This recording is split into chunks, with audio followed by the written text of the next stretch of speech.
అస్సలాము అలైకుం వరహ్మతుల్లాహి వబరకాతుహు. అందరికీ నమస్కారం. ఈరోజు చాలా సంతోషంగా నేను భావిస్తున్నాను.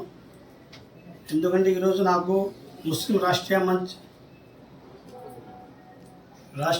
తరపు నుండి తెలంగాణ ఆంధ్రప్రదేశ్కి అధ్యక్షగా నియామకం చేయడమైనది ఢిల్లీలో. ఈ ముస్లిం రాష్ట్రీయ మంచ్ యొక్క ఉద్దేశం, ఈ పనితీరు ఏమంటే చాలామందికి తెలియదు, ఇది ఆర్ఎస్ఎస్ ఒక భాగమే.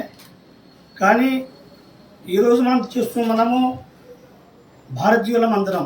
ముఖ్యంగా మనం భారతీయులం అంటే అందరం క్యా ఈసాయి, క్యా సిక్, క్యా హిందూ, క్యా ముసల్మాన్, హమ్ సబ్ ఆపస్ మే భాయి భాయి అనే ఒక నివాదంతో దేశంలో ఒక అన్నదమ్ముల ఒక ప్రభావం కలగాల, అందరూ కలిసిమెలిసి ఉండాలా.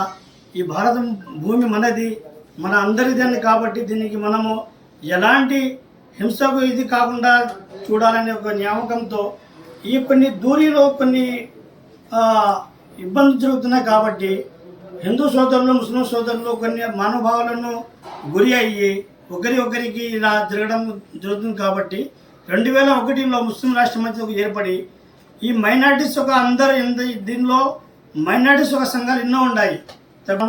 తో గత 3వ తేదీన నాకు ఢిల్లీలో ఈ యొక్క దాని మీద పిలిపించి ఢిల్లీలో మన అధ్యక్ష ఇంద్రేష్ కుమార్జీ చేతుల మీదుగా ఈ తెలంగాణ రాష్ట్రం, ఆంధ్రప్రదేశ్ రాష్ట్రానికి సంయోజక అంటే ఒక అధ్యక్ష పదవిగా నాకు జ్ఞాపకం చేయనది.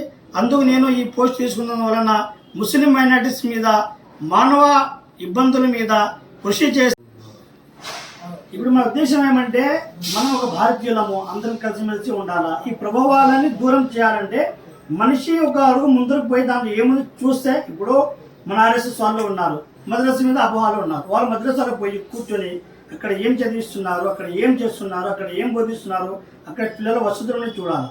ఇప్పుడు ఈ ఆర్ఎస్ఎస్ వాళ్ళ గ్రూప్లోకి వీళ్ళు మన వాళ్ళు వచ్చేసి ఇక్కడ ఏం చేస్తున్నారు, ఇక్కడ ఏం దేశం కోసం చేస్తున్నారా, లేకుండా జాతికి విరుద్ధంగా పనులు చేస్తున్నారా, కార్యక్రమం చేస్తున్నారా అనేది ఈ దగ్గర వచ్చి చూస్తే అదే అర్థమవుతుంది. ఆ దగ్గర కలపడానికి కోసము ఈ యొక్క ఉద్దేశం, ఆ పని మనం చేయాలనుకుంటున్నాం. ఈ యొక్క పదవిని న్యాయం చేస్తానని మీడియా సోదరుల ద్వారా నేను తెలుపుకుంటున్నాను. అస్సలాము అలైకుం వరహ్మతుల్లాహి వబరకాతుహు.